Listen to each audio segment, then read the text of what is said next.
Muito bem, mais uma edição do seu podcast Eu aos 40 e hoje a gente está recebendo uma pessoa muito bacana, um pouquinho mais velho que a gente, né, Gabriel? Mas tudo bem, passa, né? Marcelo Marinheiro, batataense, executivo de RH. A gente vai falar de batatais, é claro, a gente vai falar de política, mas a gente quer falar um pouquinho. Aonde está o Marcelo Marinheiro que sumiu? Seja bem-vindo, Marcelo. Obrigado pela presença, por ter aceito o nosso convite. Imagina, obrigado, o prazer é todo meu. É uma honra voltar para a cidade. Acho que o meu melhor predicado é quando você apresenta filho de batatais. Exato. Isso eu levo com muito orgulho no caminho, na minha trajetória. E quero parabenizar, antes que eu me esqueça aqui na empolgação da conversa, né, pela coragem, pelo projeto de vocês. Né, eu que, infelizmente, preciso trabalhar fora de Batatais, acompanho e fico sempre com a sensação de que eu estou voltando sabendo de tudo que está acontecendo na cidade. Então acompanha tá aqui, né? As multiplataformas. Então parabéns pelo projeto, a você, ao Gabriel e todos os demais envolvidos. Quem está acreditando no projeto, que já é uma quebra de paradigma. Então essa rede de amigos, de empresários, de comerciantes que estão apostando, colocando a marca, né? A gente vê o quanto que Batatais está evoluindo. Então é muito bom voltar para casa e encontrar a cidade tão diferente, né? E tá Obrigado. Bastante, tá bastante, Marcelo. E aí o Gabriel falou assim, ó, o Marcelo tá vindo pra Batatais, vamos trazer ele. Eu falei, agora. A gente quase parou ali na entrada da cidade pra te trazer aqui, porque vai que você foge, né? Não. Mas por que eu tô falando E nem tem isso? tanta coisa assim pra eu contar. Não, é que vocês cara, que são muito acolhedores, como todo o povo de Batatais eu agradeço. Não, imagina, a gente tem histórias incríveis. Pra vocês terem uma ideia, o Marcelo tá aqui já mais ou menos há uns 40 minutos. A nossa resenha poderia ter gravado, né? Que a Pois gente... ficaria mais fácil, E né? aí a gente conversou tanto que a gente foi terminando a resenha e falou, vamos gravar, né? É agora? Mas, tem que fazer tudo de novo? Vamos repetir, mas porque é tanta história, tanta lembrança. E a gente começa primeiro, Marcelo, querendo saber, você deu uma sumida de Batatais, como você já falou, Foi. Você não tá mais trabalhando em Batatais, né? Foi, infelizmente. Na verdade, eu construí a minha carreira profissional praticamente fora de Batatais. Então, eu comecei, né, a minha carreira aqui, né, na usina Batatais. Foi onde eu me descobri profissionalmente. E depois, para a gente evoluir, para assumir uma posição de gestão na área que eu atuo, que é a área de recursos humanos, eu precisei andar. Então, eu fui morar na região de Lins, em São Paulo, quando a usina Batatais abriu a filial dela lá, da usina Lins. Fui para Equipave, que é lá na região, uma outra usina, sempre andando nesse ramo de usina. E isso me levou, infelizmente, para longe de Batatais. Tentei algumas vezes voltar, consegui alguns trabalhos próximos da cidade, né? Construí aqui, né? Tive a minha família aqui. São todos daqui, né? Minha esposa é de Ribeirão Preto, mas sempre me acompanhou, sempre me acompanhou. É uma pessoa que se apaixonou por Batatais, sente muita saudade daqui, meus filhos, né, tem até certa idade crescer aqui, os amigos são conservados aqui. Mas é o desafio profissional, Michel, é o que a gente justamente estava conversando. Meu propósito de vida acabou me levando para longe de Batatais, mas nunca me afastou de Batatais. Né? Então eu tenho sonhos ainda, né? Eu estou aprendendo muita coisa fora e eu espero ter a oportunidade de voltar e aplicar aqui. Se Deus quiser, é o que a gente também estava conversando, né, Marcelo? A Batatais sempre teve projetos muito bons na questão de profissionalizar as pessoas, o jovem. Tivemos projetos no qual a prefeitura bancava bolsa universitária, e aí a gente deixava o jovem pronto, capacitado, e aí ele não tinha oportunidade aqui. E, infelizmente, acontece de fato isso que você falou, né? Um grande exportador de mão de obra, né? Exato. E porque eu sempre pensei assim, que a prefeitura não é só porque ela é boazinha, que jovem bonita, eu vou investir na profissão dele. Não, porque é uma forma de preparar, capacitar o profissional para prestar um bom serviço para a cidade. E aí a gente fazia isso. pagava, bancava, investia nesse jovem. Quando ele estava pronto para nos devolver, entre aspas, né, este favor... Não tinha onde. Ele ia para Franca. Ficava limitado. É complicado. Precisava de políticas mais nesse sentido, de não só profissionalizar, mas ter a condição de acolher esse profissional. Acho que a profissionalização ela é parte da educação. Sim, né? Então eu sou uma pessoa convicta que a gente só vai mudar a nossa história, né? Nosso desenho através da educação. E a educação você pega desde a básica até a profissionalizante. E aí você entrega para o mercado. E aí você vai ter pessoas que ou vão seguir desenvolvendo a força de trabalho, prestando serviço para alguém, ou você vai estimular os empreendedores. Sim. Então, assim, o que é difícil no Brasil? Você chega até uma certa etapa e você para. E você não é estimulado a ser um empreendedor. Então, quantas pessoas com boas ideias acabam se sujeitando a ser funcionários e escondem o teu sonho e nunca realizam. E ali ficam por quase toda a vida. Quantos estão voltando para Batatais? A gente estava conversando sobre isso aí, né? Da nossa geração. A galera quantos estão voltando agora e abrindo seus negócios? Né? Então, assim, eu acredito muito que Batatais, nos próximos 10 anos, e aí fica parecendo muito tempo, mas não é. Não é.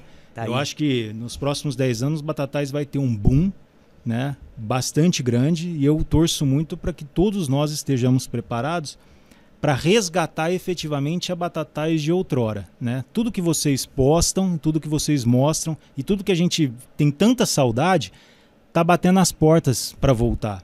As pessoas precisam acreditar. Sim. Né? Então é o pedido que eu faço para toda a população, para os nossos governantes, que não deixem de acreditar que Batatais está na porta da virada, da gente resgatar o nosso melhor momento, né? A gente só não pode deixar o sonho adormecer de novo. Então, que Deus ilumine muito a cabeça dos nossos governantes, dos nossos empresários, desse pessoal novo, de vocês que estão empreendendo em multiplataformas digitais, nesse novo mundo digital, para que a gente efetivamente coloque Batatais de novo onde a gente sempre sonhou. E aí nós, que estamos fora, né, por uma necessidade, possamos ter oportunidade de também voltar e prestar esse serviço, né, de agradecimento a tudo que Batatais deu. Eu não consigo cortar meu cordão umbilical. Minha esposa fala assim, puxa, mas será que algum dia nós vamos voltar para Batatais? Eu falei, não sei. Se eu não voltar vivo, pelo menos é lá que eu quero ser enterrado. Tamanho o amor que eu tenho pela cidade. Mas vai dar certo. Eu tenho fé. Eu sou muito otimista.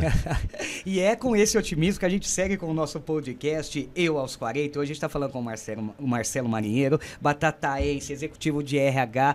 E Marcelo, você, por muito tempo não, né? A gente não pode esquecer do seu avô, que foi prefeito. Sim. O inesquecível Geraldo Marinheiro, que tem serviços relevantes para essa cidade. Até hoje, né? Tanto tempo depois, muitos políticos, sejam eles da antiga ou dessa nova, sempre toca no nome do Geraldo Marinheiro, sempre positivo. E me emociona até hoje, viu? Depois qualquer coisa edita e tira a lágrima. Não, mas é bacana. E a história política da tua família é muito bonita, é muito marcante. Ela se atrela, ela se confunde com a história de Batatais, né?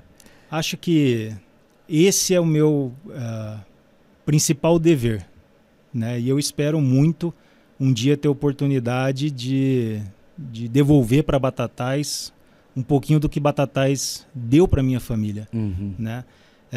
Eu nasci num berço político, eu aprendi a boa política com o meu avô, eu acompanhei meu avô em grandes batalhas políticas. Então não só o meu avô, mas a oposição da época era uma briga, né? Mas para colocar Batatais num patamar diferenciado. Não era briga de rixa política, de vaidade, eu não quero crescer, eu não quero que o outro cresça. Eu quero fazer mais para que Batatais desenvolva mais do que foi na mão do outro. Então eu venho desse berço bom da política, né? De famílias muito tradicionais. E eu sempre sonhei. Então, assim, quando me perguntavam o que eu queria ser igual ao meu avô. Então, muito pequenininho, o que você quer ser? Eu quero ser igual ao meu avô. Eu nasci e cresci dentro da prefeitura, sabe? E depois meu avô faleceu, eu tinha 13 anos. Depois daí, eu nunca mais voltei dentro da prefeitura. Então hoje, eu tenho 40 anos exatamente. desde os meus 13 anos eu não pisei mais dentro da prefeitura. Né? Tamanha lembrança que aquilo ali me traz. Sim. Então eu realmente acredito na boa política. Né? Acho que, novamente eu falo, a gente está com uma grande oportunidade de colher bons frutos. Né? A boa política aí retomando. Não que os demais tenham sido ruins. Eu acho que cada um contribuiu o máximo que podia. A sua parcela, né? Mas essa oxigenação que aconteceu em Batatais é um ótimo recado. Então, assim, a política nunca vai sair da minha veia. Eu dou um tempo, mas eu não morro. Né? Então, gosto, acompanho e, quiçá, um dia eu tenha a oportunidade de trazer novamente a família Marinheiro para os holofotes políticos de Batatais. Se não for, é meu filho tem 9 anos. E também gosta. Acompanha, gosta, né? Se envolveu bastante na campanha do Juninho, é um grande fã do Juninho e cobra também o Juninho. Então, assim, se não for por mim, vai ser pelo Bento. Ô Marcelo, e é nessa toada que eu quero seguir com você, falando de política, porque você é um jovem com uma bagagem política, já mesmo não tendo cargo eleito, né? Jamais. Porém, você traz essa visão, essa experiência do seu avô, essa tradição da família. Algumas vezes você se candidatou, né? Fui candidato uma vez. Uma vez para vereador e você não entrou. E como é que você está vendo? Você já falou que você vê positivamente a eleição do Juninho, mas como que você vê o futuro político de Batatais? A gente teve uma renovação considerável na Câmara Municipal, Sim. dos 15 vereadores. Tivemos mais mulheres dessa vez Sim. eleitas, o Juninho jovem também, e a gente vê de fato isso, a gente começa a sentir uma mudança, uma renovação. Como é que você está vendo? Mesmo longe, é óbvio que você está sempre que você pode, você acompanha. Sim. Não, eu acompanho, né, a difícil agenda que o próprio Juninho tem, o Ricardinho, mas eu não deixo de cumprimentá-los, de tentar me fazer presente. E eu vejo positiva essa mudança. Eu estou aqui hoje porque ontem a empresa a qual eu trabalho foi congratulada num prêmio do setor, é uma usina, então do setor sucroenergético. Ontem foi congratulada, reconhecida dentro do setor como uma empresa que defende, né, incentiva a diversidade. Então esse foi o prêmio que eu vim receber ontem, porque realmente a gente tem muitos programas de diversidade, de defesa da diversidade. Eu acredito muito nessa diversidade. Então acredito que Batatais, é o que eu falo, está tendo a grande oportunidade de abrir as portas para o futuro com a renovação na Câmara, com mulheres ocupando o espaço, né, de destaque, Sim. que sempre tiveram. Então, assim, não é essa nova geração que tem mulheres excepcionais. Não. Batatais sempre teve mulheres excepcionais. Sempre figuras ilustres. Basta acompanhar os podcasts que vocês estão fazendo. As mulheres super empoderadas que vocês estão trazendo. Figuras históricas da cidade, como a Sheila. Então, pessoas que lutaram na sua sexualidade, lutaram contra tudo e contra todos e estão de pé. Sim. E estão chegando. Então, assim, claro que eu tenho que acreditar que Batatais vai ser diferente.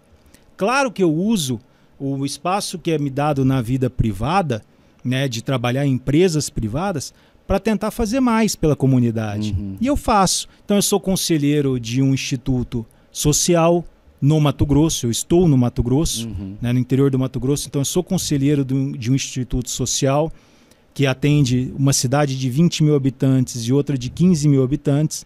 Nós atendemos 900 jovens e mulheres, né?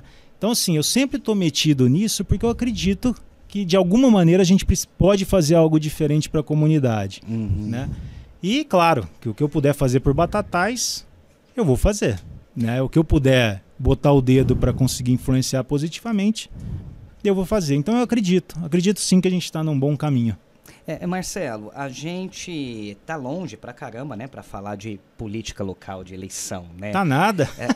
Se bem que passa, Tá, né? No primeiro ano do Juninho, eu tenho certeza que daqui a pouco ele tem que pensar como vai ser, né, a continuidade. E a minha pergunta existe a possibilidade de você dar um time lá no Mato Grosso e falar, não, eu vou tentar mais uma vez me colocar à disposição da cidade? Você tem esse pensamento dentro de você ou você é daqueles assim, quando chegar mais perto eu penso?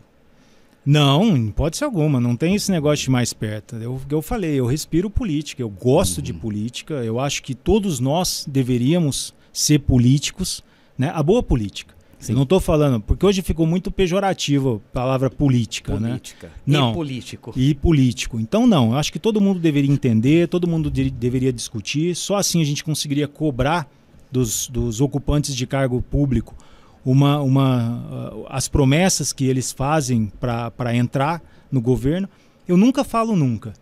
Acho que eu não tive um convite para vir, né? Eu não tive uma oportunidade, mas eu nunca me esqueço. Então, assim, é o que eu te falo. Eu tenho andado muito pelo Brasil, em diversas regiões, aprendido muita políticas locais, sim, bons governantes, com boas ideias, então eu só estou somando no meu diário. Uma hora, quem sabe, eu venho e devolvo. E coloca tudo isso em prática. Quando você cita... Eu amo Batatais. Eu não consigo ficar longe disso aqui não, Michel. Quando você cita boa política, na sua visão, o que é essa boa política? Só para a gente poder entender. A boa política, para mim, é o caminho mais fácil para a coletividade. A política é o caminho mais fácil para você mudar a vida da coletividade. A boa política é quando você abre mão da sua vida e encara como um propósito. Não é missão, tá? É um propósito, é algo muito mais profundo. Isso é a boa política. E a gente tem muitos aqui em Batatais, né? E eu coloco o meu avô como o meu maior exemplo de vida, que era um propósito, a política. Ele abdicava da vida dele, abdicava da família dele, da história dele. 13 anos que eu pude acompanhar meu avô, vocês acham que meu avô era aquele avô assim, poxa, vem cá e te dou atenção total do mundo pro meu neto? Tinha isso, né? Ele me dividia com toda a população de Batatais. Esse é o bom político. Aquele que não olha pro próprio umbigo, ou pro seu ego, ou para um dia ganhar o nome de rua. A política, a boa política, é o caminho mais fácil para transformar a coletividade e ensinar. Então, assim, nem o político pode ter o olhar no seu próprio umbigo, e nem se entregar para aqueles que estão olhando para o seu próprio umbigo. Então, se você se acerca de pessoas que estão olhando para o próprio umbigo, esse cara não serve para ser um político do jeito que eu conceituo. O ego para um político, ele pode ser um veneno, um ópio, uma coisa que... Com certeza, o poder, né? Sim. O poder corrompe. O ser humano não pode subir num tijolo e esquecer a história dele. Exato. Então, acho que a maior inteligência de qualquer um, não estou falando só do político, não. Qualquer dirigente, seja de empresa, seja do comércio, um empresário, a partir do momento que ele esquece o ontem e vive o hoje e só quer mais para o futuro, ele acaba se corrompendo e se perdendo na própria história. Quantos políticos, inclusive na esfera nacional, perderam a grande oportunidade de ser lembrado como grandes mártires, porque infelizmente ficaram cegos pelo poder em algum momento da vida. E aí acontece que está no Brasil. Exato. 2 grupos políticos. Essa polarização. Essa e é esse polarização assunto que eu quero tocar para você. A gente já agora ficou complicado. A gente já está chegando no finalzinho do nosso podcast, mas é claro, a gente está falando de política local e a gente percebe, Marcelo, que mesmo você jovem, e ó que eu estou sendo bonzinho com você. Eu sou muito jovem. Mesmo você jovem, você fala com muito conhecimento sobre a nossa política local. E a gente vê que, de fato, o seu avô deixou essa marca em você. E por ser assim, a gente não pode deixar passar essa oportunidade de falar da nossa atual situação política que o Brasil vem passando. A gente se aproxima de uma eleição presidencial que vai eleger presidente, governadores, deputados, enfim. Talvez a mais importante da nossa história, pela polarização. Sim, e essa polarização, e vale ressaltar que ela não aconteceu agora, né? A gente já vinha sentindo uma polarização desde lá da época de Fernando Henrique, Lula, depois veio Dilma com Aécio, que ficou mais ferrenha, e agora parece que tá uma... eu costumo brincar e fazer uma comparação até ridícula. Parece que é 2 torcidas organizadas de futebol, né? Apaixonados por políticos. E com isso, não sei se é a sua visão, a gente tira a oportunidade de qualquer uma terceira via chegar perto. Porque esse amor, ele só faz crescer os 2 polos, né? Essa polarização. Como é que você tá vendo, Marcelo? Você vê com esse otimismo? A gente sabe que você é um cara otimista. Sim. Ou você vê com preocupação, fala, meu Deus. Não, eu tô triste pelo caminho político do país pelo seguinte: nós não estamos discutindo, essa polarização, ela não está discutindo ideias. Nós personificamos. Então é como se o Brasil só tivesse jeito se fosse a figura A ou a figura B. Então personificou, né? Para não dizer a figura L e a figura B, né? Então assim, personificou. Não está certo, não é só o presidente. E o resto? Como é que fica o resto? Como é que nós não estamos discutindo política? Não é propósito. É assim, é Palmeiras ou Corinthians? É Flamengo ou Fluminense? É Grêmio ou Inter? E o resto? Então assim, eu hoje estou muito esperançoso de que possa surgir uma terceira opção e não quem vem se apresentando como terceira opção. É de fato mais próximo da eleição alguém se juntar que venha talvez fora da classe política, sabe? E nos dê a esperança que nós não conseguimos por uma política que se perdeu. Né? Então, assim, eu continuo otimista, mas eu gostaria muito de ver o país unido, cobrando um propósito. Exato. E não personificando como salvadores da pátria, porque eles não são e não vão conseguir. Um cara sozinho não consegue nada. Aí vira poder pelo poder, Michel. Exato. É o que eu não acredito. De verdade. Então, assim, tomara que o pessoal acorde. E assim, você tocou num assunto muito importante, na questão que a gente está focado tanto... Eu tô falando que isso aqui vai durar a noite toda desse jeito. Nessas duas figuras, Lula e Bolsonaro. Não, a Érica já falou que não, ó. Lula e Bolsonaro, que aí a gente esquece dos governadores, porque ninguém tá discutindo questão de governador, de deputado, e é nesse momento que pode acontecer de você ter uma base ruim e fraca, né? Sim. Porque assim, o presidente, ok, beleza, só como você disse, ele não vai tocar esse país sozinho. E a base enfraquecida, você dá mais poder ainda para uma pessoa. E é o que a gente falou, o poder corrompe. Se você não souber como lidar, o poder corrompe. Então a gente precisa de uma Câmara muito forte, de um Senado muito forte, com independência.